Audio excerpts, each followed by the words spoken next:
दोस्तों आज हम बात करने वाले हैं 2019 में बालाकोट स्ट्राइक के बाद में इंडियन डिफेंस सेक्टर के अंदर क्या चेंज हुआ है, क्या भारत की जो इंडियन मिलिट्री, इंडियन एयरफोर्स और इंडियन जो नेवी है उसकी क्षमता में क्या वृद्धि हुई है। आइए इसके बारे में जानने की कोशिश करते हैं। दोस्तों जैसा कि आप सभी जानते हैं, जब 2019 में पुलवामा के अंदर टेरर अटैक हुआ था, उसका बदले लेने के लिए भारत की एयरफोर्स ने पाकिस्तान स्थित टेरर कैंप बालाकोट के अंदर जाकर एयर स्ट्राइक की थी और उसके अंदर हमने कई सारे जो टेररिस्ट हैं उनको मार गिराया था। और इसका बदला लेने के लिए दोस्तों हमने 40 साल पुराने मिराज 2000 फाइटर जेट्स का यूज़ किया था और SU-30 MK को हमने जो है एयर डिफेंस के रोल के लिए लगाया था। और इसका बदला लेने के लिए दोस्तों पाकिस्तान ने भी अगले दिन 27 फरवरी को भारत के ऊपर एक तरीके से एयर स्ट्राइक करी और उसको डिफेंड करने के लिए हमारे 2 मिग-21 एयर के अंदर थे और 2 सुखोई 30 MK जो है भारत के एयर स्पेस के अंदर थे। और जो भारत के जो 2 मिग-21 है उसमें से एक जो है फ्लाइट अभिनंदन चला रहे थे, जिससे कि उनका प्लेन जो है वो शॉट डाउन कर दिया गया था और वो पाकिस्तान के द्वारा पकड़ लिए गए थे। और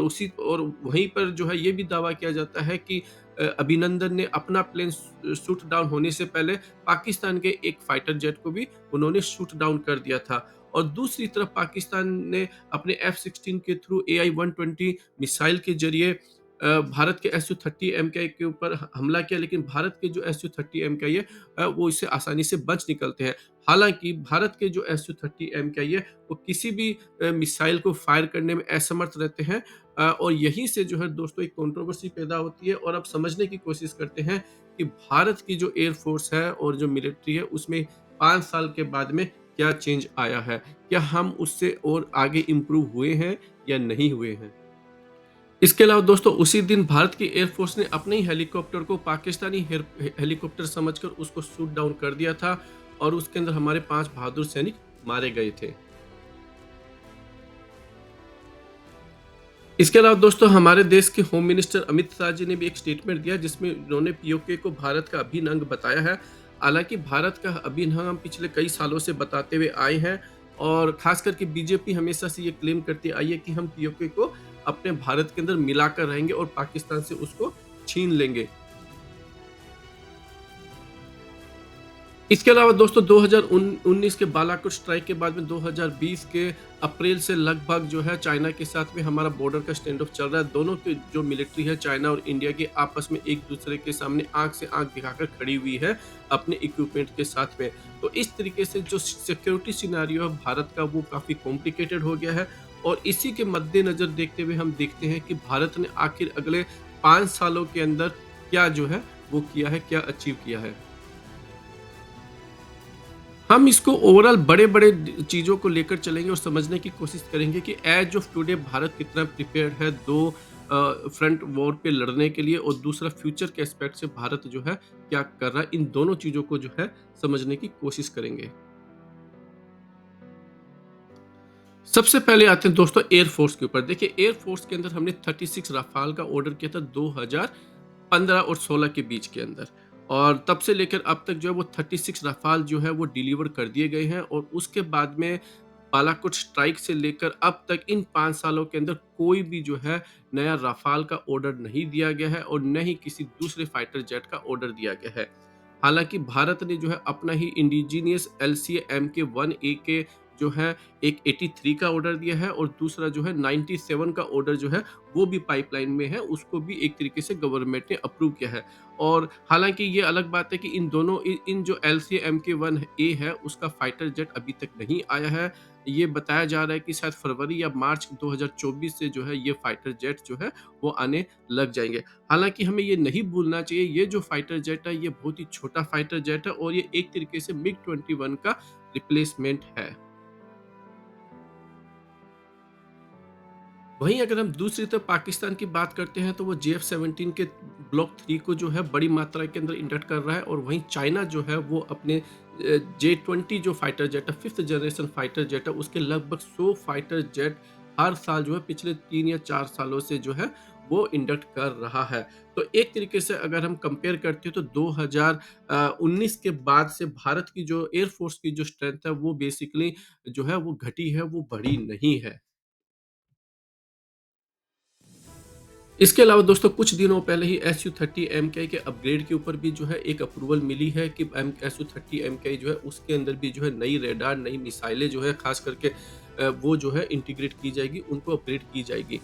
और देखिए ये डिसीज़न लेने में भी गवर्नमेंट को लगभग 5 साल लग गए हैं। बालाकोट स्ट्राइक के अंदर भी हमें पता चल गया था कि हमारे SU-30 MKI के अंदर ख़ास करके जो बियॉन्ड विजुअल रेंज की मिसाइलें हैं, वो पाकिस्तान की AIM-120 से कम पड़ती है। और इसी वजह से जो है पाकिस्तान के जो फाइटर जेट्स थे वो काफ़ी दूरी से 100 किलोमीटर दूरी से कम भारत के SU-30 MK पर हमला कर रहे थे और वहीं भारत की जो मिसाइल जी उनकी रेंज काफ़ी कम थी, तो इसलिए वो भारत की मिसाइल जो है एक भी मिसाइल फायर नहीं कर पाई उनके ऊपर। तो आप इससे ये पता चलता है कि भारत जो है वो अभी भी डिसीजन लेने के मामले में काफ़ी पीछे है। दूसरी तरफ दोस्तों अगर हम ये देखते हैं कि भारत की एयरफ़ोर्स को 126 जो है मीडियम कैटेगरी के फाइटर जेट्स की आवश्यकता थी और अभी तक भारत जो है MMR से डील को फाइनल नहीं कर पाया है। उन्होंने केवल एक तरीके से स्टॉप गेट के थ्रू 36 राफ़ाल जो है वो ज़रूर परचेज़ किए थे और उसको भी आज लगभग जो है 8 साल हो चुके हैं ऑर्डर दिए हुए और भारत जो है कोई भी एडिशनल राफ़ाल का या कोई भी 4.5 जनरेशन एयरक्राफ्ट का ऑर्डर नहीं दे पाया है। और साथ में भारत जिस तरीके से क्लेम करता है कि उसके साथ अमेरिका के साथ उसके काफ़ी अच्छे रिलेशन है, लेकिन भारत जो है अमेरिका से F-35 की डील करने में भी नाकाम रहा है।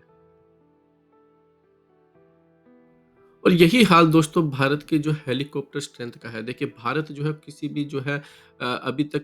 जो